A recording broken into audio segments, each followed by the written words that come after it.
It is difficult to imagine today, but there was a moment in the early 20th century when the world believed it had already witnessed the worst war imaginable.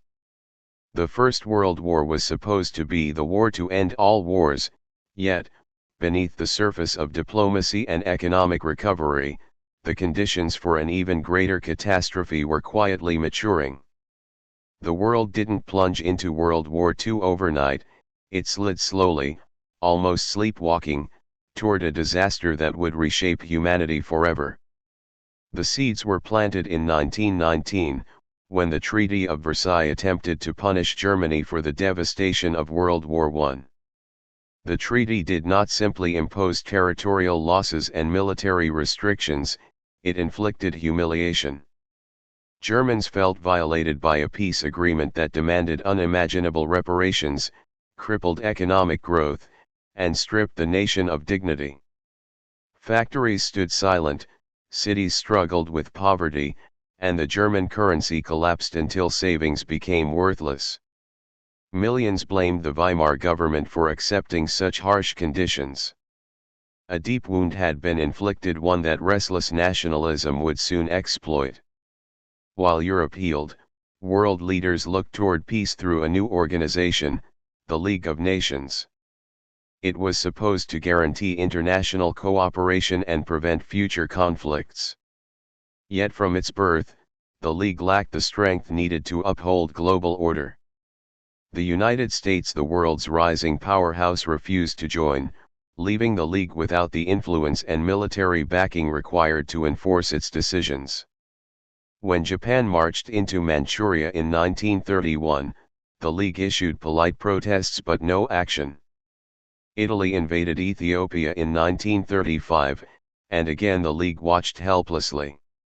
Germany openly violated the Treaty of Versailles by rearming in 1936, yet no country dared confront it. Every act of aggression made dictators bolder, sending a message that the world was not ready for confrontation. The global situation worsened dramatically when the Great Depression struck in 1929. Economies collapsed, banks failed, unemployment soared, and millions lost faith in democratic governments. Desperation creates fertile ground for political extremism, and charismatic leaders used people's anger to rise to power. In Germany, a former soldier named Adolf Hitler emerged as the voice of wounded nationalism. He promised jobs, stability, and restored pride. He offered simple answers to complex problems, blaming Germany's economic suffering on communists, Jews, and the Treaty of Versailles. Many Germans, tired of chaos, welcomed him. Once Hitler became chancellor in 1933, he wasted no time turning Germany into a dictatorship. He banned opposition parties, took control of the media, empowered secret police, and created a cult of personality. His ideas were dangerous but enticing to a desperate population: rebuild the army, reclaim lost lands, unite all ethnic Germans, and establish a pure Aryan state.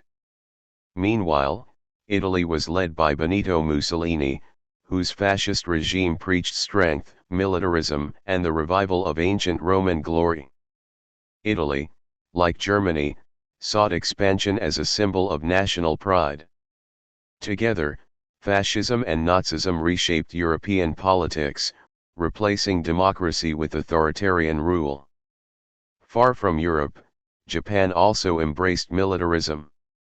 Industrial growth demanded natural resources: oil, coal, iron, none of which Japan possessed in abundance. Military leaders argued that Japan must conquer its neighbors to survive. This ambition led to the occupation of Manchuria in 1931 and a full-scale invasion of China in 1937, marked by widespread atrocities such as the Nanjing Massacre. The world condemned Japan but did nothing meaningful to stop it.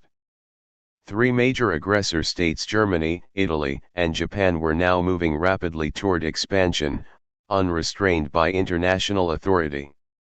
During this time, Britain and France were the only major powers capable of confronting Hitler, yet they were haunted by memories of World War I.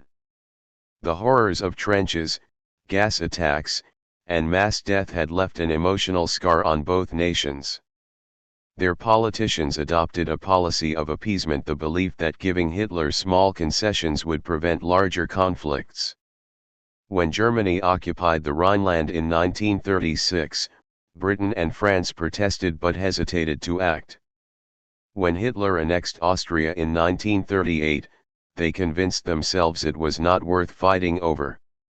And when he demanded Sudetenland from Czechoslovakia, British Prime Minister Neville Chamberlain famously returned from Munich with the declaration of peace for our time, believing he had secured stability. In reality, appeasement only confirmed Hitler's belief that no one would stop him. By 1939, Europe stood on the edge of collapse. Hitler's next target was Poland, but an invasion risked war with Britain and France. To avoid fighting on two fronts, Hitler made a shocking diplomatic move. He signed a non-aggression pact with the Soviet Union. The Nazi-Soviet pact stunned the world. Fascists and communists were ideological enemies, yet both agreed not to attack each other and secretly planned to divide Poland between them. This agreement cleared the road for Hitler's next step. On September 1, 1939, German forces stormed into Poland using a new method of warfare called blitzkrieg lightning war, combining air assaults, tanks, and fast-moving infantry to overwhelm the enemy. Poland collapsed within weeks, and Britain and France finally declared war. The world had entered a conflict that would soon consume every continent. What followed in 1940 shocked Europe. One after another, nations fell to the German war machine. Denmark and Norway were taken quickly, followed by Belgium and the Netherlands. France, a major European power with a prestigious military history, fell in just 6 weeks, something unimaginable to the world. German victory seemed inevitable. Britain now stood alone, facing the full force of Nazi aggression. Hitler launched massive air attacks, intending to destroy the Royal Air Force and force Britain to surrender. Yet the Battle of Britain became the first major failure of the Nazi war machine. British pilots, aided by radar technology and sheer determination, successfully defended their skies. It was the first real sign that Hitler was not invincible. As Europe burned, political tensions, economic despair, and rising dictatorships had already reshaped the global landscape. The world had walked steadily, almost blindly, into the deadliest conflict in human history. This was not just the story of a war beginning, it was the story of a world that failed to protect peace, allowing ambition, fear, and hatred to take control. The lessons of this era remain vital today, reminding us how fragile global stability can be when powerful nations choose silence over action. The world catches fire. When the guns roared over Poland in September 1939, many believed the conflict might remain a regional struggle, but the world had underestimated Adolf Hitler's ambition and the aggressive momentum of Axis powers. In less than a year, the war expanded like wildfire across continents, oceans, and ideologies, pulling nations into a vortex from which none would emerge unchanged. This chapter follows the war as it spread, how lightning-fast invasions overturned centuries-old borders, how cities became battlegrounds, and how ordinary people were swept into a relentless storm that redrew the map of the world. After conquering Poland, Germany turned its attention westward. What followed in 1940 seemed almost unbelievable for those watching from across the world. German forces moved with a precision and speed that defied traditional military logic. The fall of France shocked every capital in Europe. A country known for its military pride simply crumbled under the weight of mechanized German assaults. Citizens fled Paris in massive crowds as German tanks rolled down the boulevards. The world witnessed a nation collapse not only militarily but psychologically. The German flag flying over French government buildings marked a turning point. Hitler's empire was no longer an idea, it was a living reality. For Britain, standing alone was no longer a metaphor, it became a daily fight for survival. As German aircraft roared across the English Channel, the sky became the new battlefield. The Battle of Britain wasn't just an air campaign, it was a test of national endurance. Families slept in underground stations, factories worked day and night, and the roar of falling bombs became the soundtrack of life in London. Yet Britain refused to surrender. The resilience of its pilots and the courage of ordinary citizens ensured that the country held on, even when it seemed that defeat was only a heartbeat away. This was Hitler's first major setback, a reminder that resistance could still change the course of the war. But while Europe remained the central stage, events unfolding on the other side of the world were equally explosive. Japan, driven by imperial ambition, was tightening its grip on Asia. After devastating China for years, Japanese forces now eyed Southeast Asia, driven by a hunger for resources, oil, rubber, and metals needed to fuel their expanding military machine. The West watched nervously but hesitated to intervene directly, unaware that this rising storm would soon strike them with devastating force. As Europe braced for impact, Hitler prepared to betray the very pact that had protected him from a two-front war. In the summer of 1941, he launched Operation Barbarossa, the largest military invasion in history, sending millions of soldiers into the Soviet Union. The early phases were brutal: cities burned, soldiers froze or starved, and villages vanished under the relentless advance of German forces. The Soviets suffered staggering losses, far beyond what any other country had experienced, yet the nation refused to break. The harsh winter, vast landscapes, and the fierce determination of Soviet defenders slowed the German onslaught. What Hitler thought would be a quick victory became a nightmare of attrition, marking the beginning of Germany's eventual collapse. Meanwhile, the global conflict took a dramatic turn on December 7, 1941, when Japan launched a surprise attack on Pearl Harbor. The United States, long hesitant to join the war, suddenly found itself thrust into the center of global conflict. The attack destroyed ships, aircrafts, and thousands of lives in a single morning, electrifying American public opinion. Within hours, the United States declared war on Japan, and days later, Germany and Italy declared war on the United States. The world's largest industrial power had entered the battlefield, and the balance of the war shifted overnight. Across Asia, Japanese forces launched rapid offensives.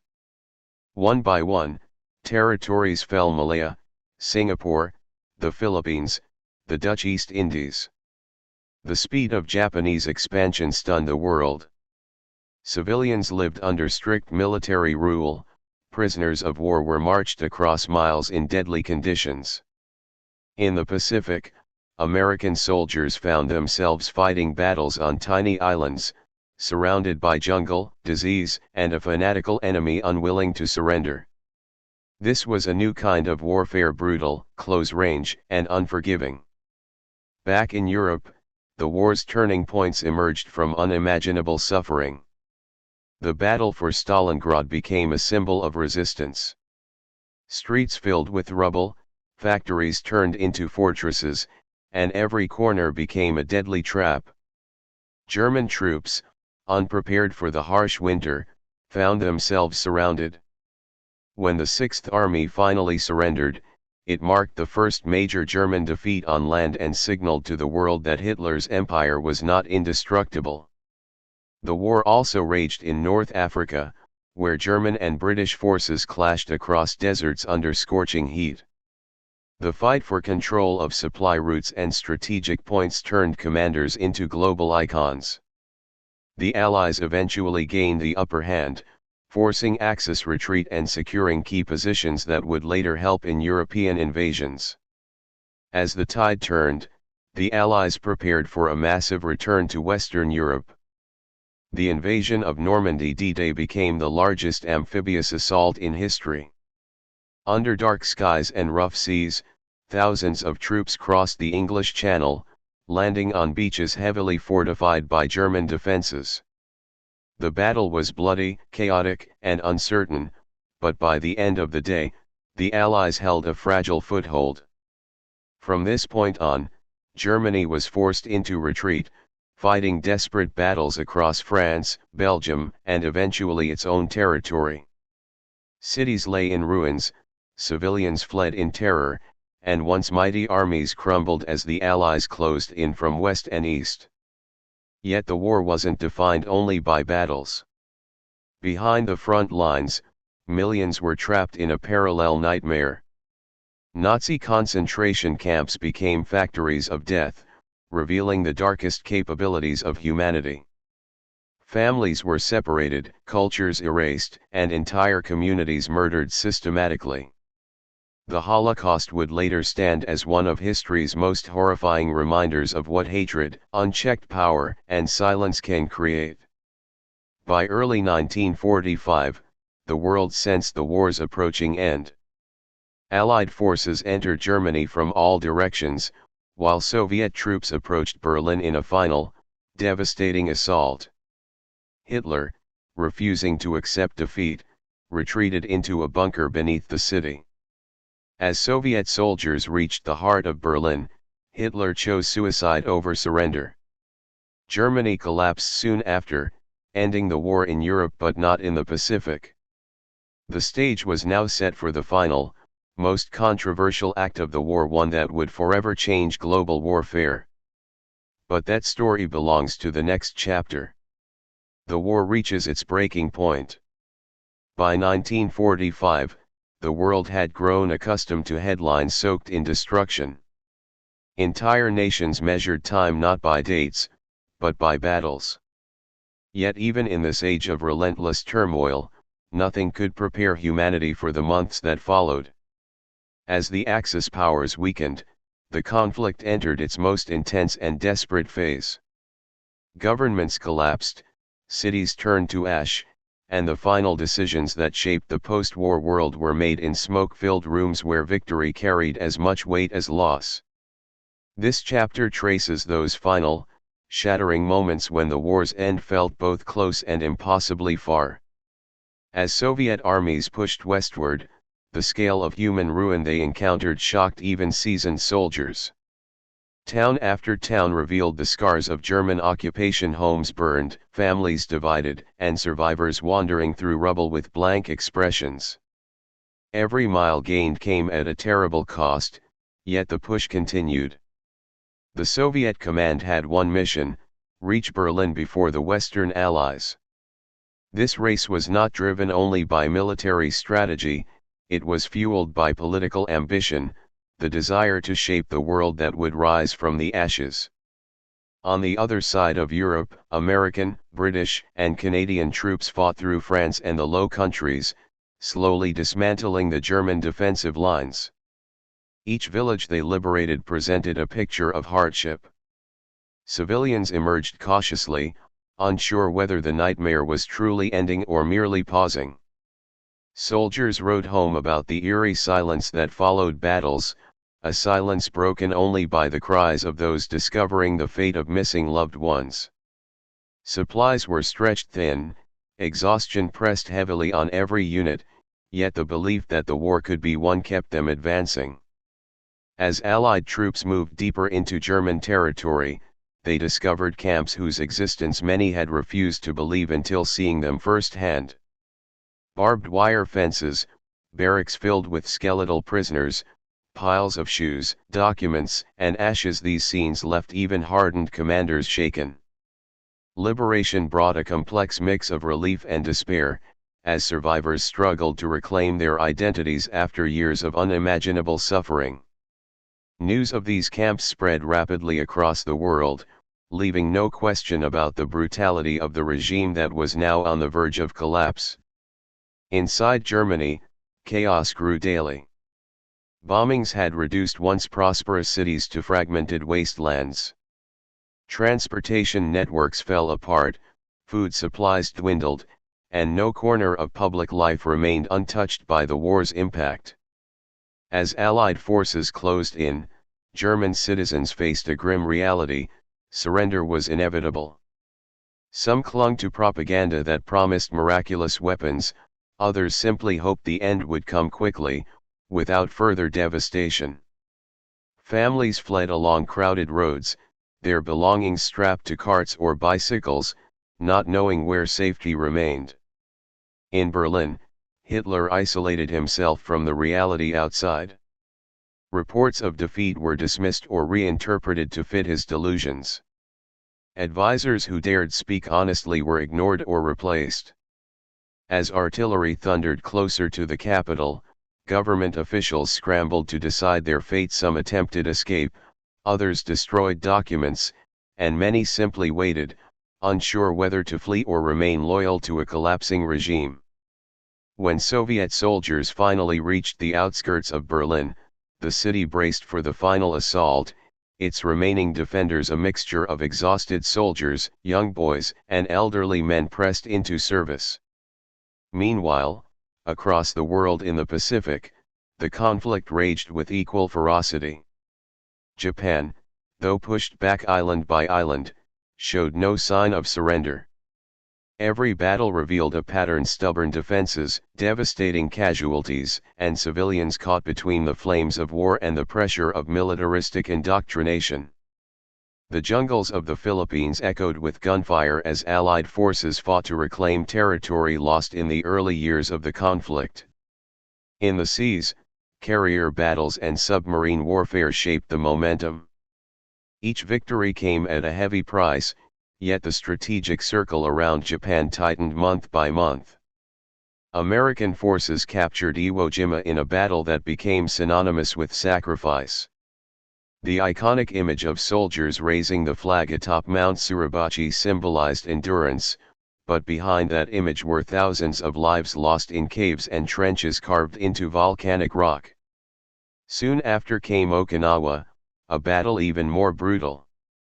Civilians found themselves trapped in crossfire, and kamikaze pilots struck Allied ships with deadly determination.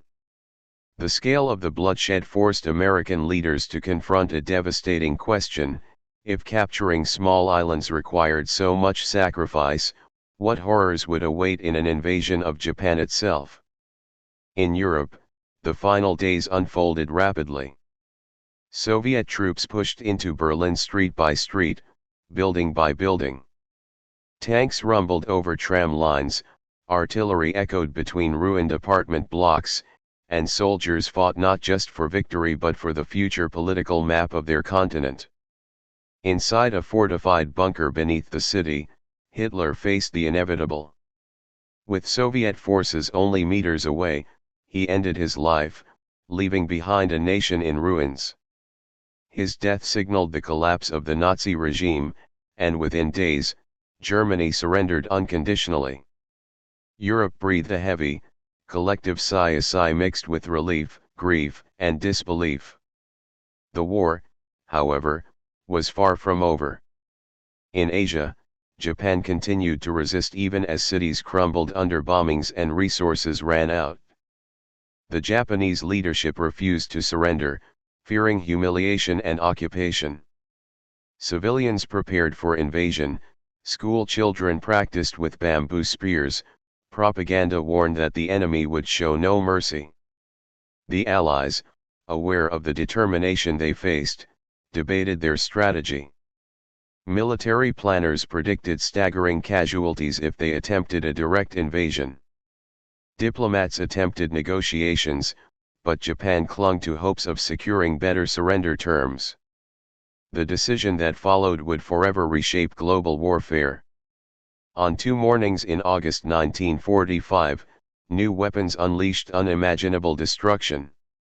The cities of Hiroshima and Nagasaki were transformed in seconds into haunting landscapes of silence, shadow, and flame. Hundreds of thousands perished instantly or in the weeks that followed. Survivors walked through streets covered in ash, searching for water, relatives, or anything resembling hope. The world had entered an age where a single bomb could erase a city. Faced with devastation on a scale no nation had ever witnessed, Japan finally announced its surrender. The war that had begun with territorial disputes, diplomatic failures, and aggressive ambitions ended with a level of destruction far beyond anything envisioned in 1939. When the final announcement was broadcast, people around the world erupted in celebration, dancing in the streets, crying, embracing strangers. Yet beneath the joy lay a quiet understanding: the world they returned to was not the one they had left behind.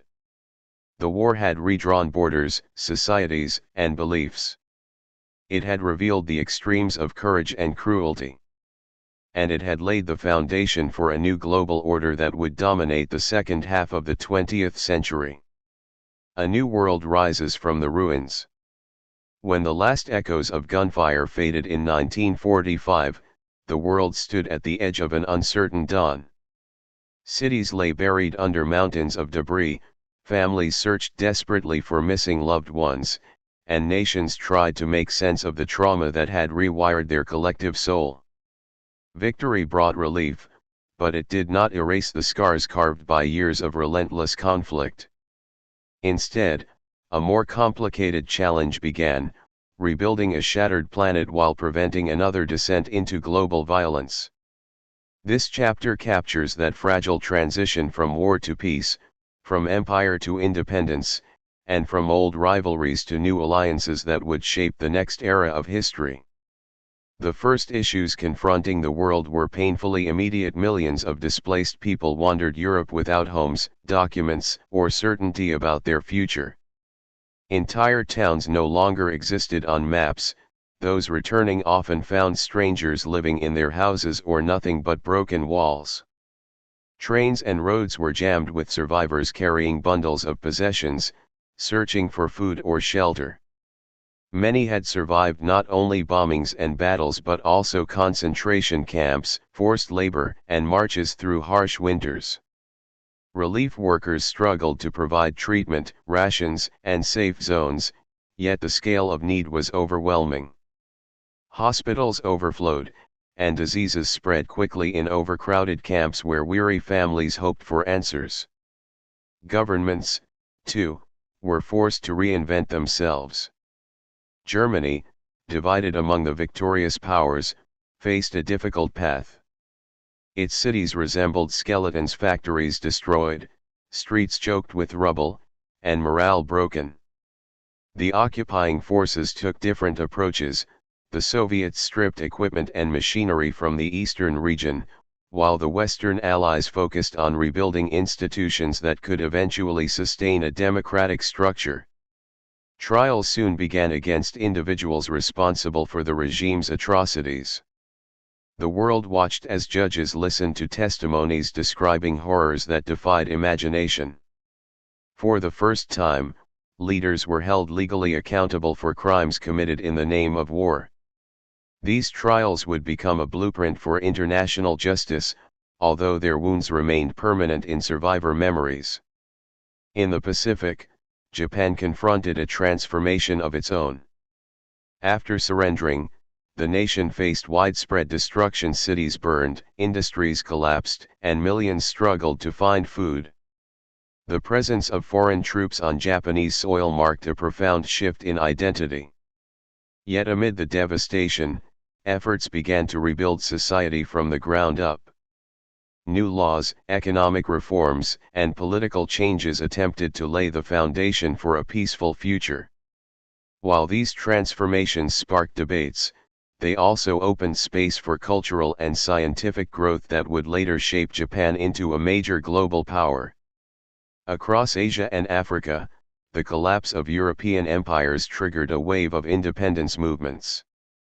For decades, colonial powers had ruled vast territories, but the war exposed the limits of imperial authority. Colonized soldiers had fought in Europe, Africa, and Asia, witnessing firsthand the fragility of those who claimed superiority. After returning home, many refused to accept old hierarchies. Nationalist leaders rose with renewed energy, demanding self-rule. In India, the movement accelerated rapidly, and mass protests, diplomatic pressure, and economic challenges pushed Britain toward withdrawal. Soon after, nations across Southeast Asia, the Middle East, and Africa began their struggle for sovereignty. The post-war world became a stage for political awakenings that reshaped global demographics and alliances. Meanwhile, technological leaps made during the war spilled into civilian life, transforming society at a pace never seen before. Discoveries in aviation, medicine, communication, and engineering that were once designed for destruction suddenly became tools for rebuilding. Factories shifted from producing weapons to manufacturing vehicles, appliances, and infrastructure materials. Antibiotics, which had saved soldiers' lives, now became widely accessible, marking a new era in healthcare. Radio and broadcasting, perfected during wartime propaganda, turned into powerful mediums for education and entertainment. The same scientific curiosity that created bombs capable of erasing cities also led to innovations that would fuel rapid modernization. Yet beneath this wave of progress, a troubling shadow crept across the globe. The alliance that had defeated the Axis powers began to fracture. Ideological differences that had been temporarily set aside now resurfaced with force. The Soviet Union and the United States emerged as superpowers with conflicting visions for the future. One championed communism and state control, the other promoted democracy and capitalism. Their struggle for influence ignited a new era of tension. Military alliances formed, borders were fortified, and suspicions deepened. Though the world had barely recovered from global warfare, a new conflict, cold, silent, and psychological, began to divide nations. In Europe, this rivalry took a concrete form. A line of political division hardened into a physical boundary, as the eastern region followed Soviet-style governance while the West aligned with American-led Reconstruction. Barbed wire, checkpoints, and ideological barriers separated families and communities. The Marshall Plan, designed to revive Western Europe's economy, became a symbol of American commitment to strengthening democratic allies. Meanwhile, the Soviet Union strengthened its control over satellite states, tightening political and cultural censorship. The continent that had once been the world's central battleground now became the primary theater of ideological struggle.